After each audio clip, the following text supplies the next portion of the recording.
Hello, dear learners. Welcome to Easy English with Kadu sir. Today's topic is helping verbs. Helping verbs is very, very important while talking in English, while reading, while studying. So that is what it is very important. याच्यामध्ये बघा models, functions आणि example आपण दिलेले आहेत विद्यार्थी मित्रांनो. मॉडेल्समध्ये आपण अगोदरच्या फर्स्ट पार्टमध्ये बघितलं की जे टू बी वर्ब्स आहेत, हॅव हॅजचे फॉर्म्स आहेत, डू डज डीड आहे, जे primary auxiliaries we have studied. Okay, modal ऑक्झिलरीजमध्ये काही म्हणजे काही मॉडेल्स म्हणजे हेल्पिंग वर्ब असतात आणि त्याचे फंक्शन्स असते specific where it can be use, म्हणजे सेंटेन्समध्ये आपण कसं यूज करायचं. ओके, बघा पहिला आहे कॅन. कॅनचा अर्थ होतो करू शकणे, जसं I can study, I can play, I can read.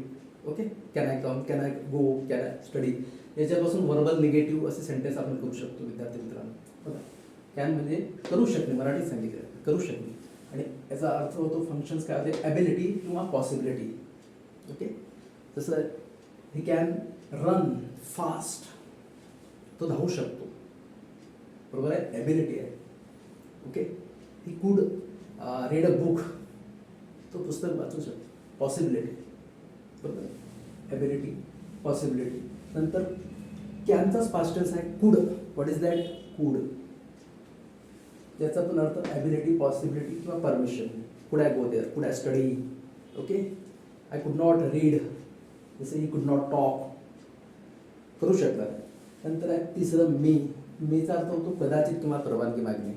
Okay, it's a formal words. जसं आपण while entering into the class you are asking the permission, may I come in sir. Okay, like that. Nantar future possibility. Okay, you may go, you may come, you may study. नंतर मी आणि माइंडचा दोघांचा अर्थ overall सारखाच आहे. जसं it might rain, कदाचित पाऊस येऊ शकतो, परहॅप्स किंवा पॉसिबिलिटी माइंडमध्ये. नंतर must.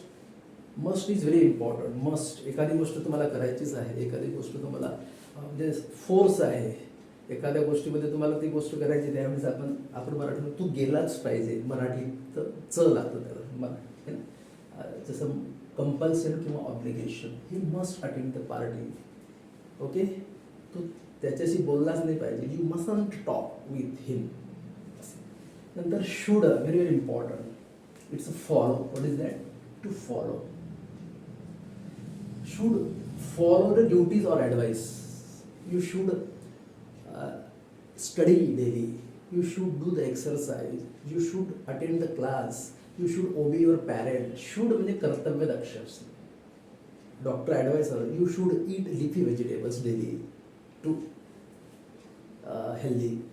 It's like that. Would म्हणजे विनंती करणे. Politeness, request. I would call my friend. I would like to call my friend. Okay. Would I go there? Would I study? कशाचं पास्ट टेन्स आहे विलचं, हे आहे शॅलचं. Shall will, that is also very very important. Shall हे जनरलसाठी वापरतो आपण, फ्युचर टेन्समध्ये आपण नाही, ॲज जसं आय शॅल गो. आणि विल हे स्ट्रॉंग डिटर्मिनेशन, जसं I will be the winner, like that. तसं नंतर आहे ऑट. ऑट आणि should it the same, advice, suggestion. It can be use in the old English. Now we are going to use. जसं ऑटचा अर्थ काय होतो, वी ऑट टू ओबे अवर टीचर्स. नंतर आहे नीड. नीडचा अर्थ होतो गरज असणे. Okay, it's a main verbs.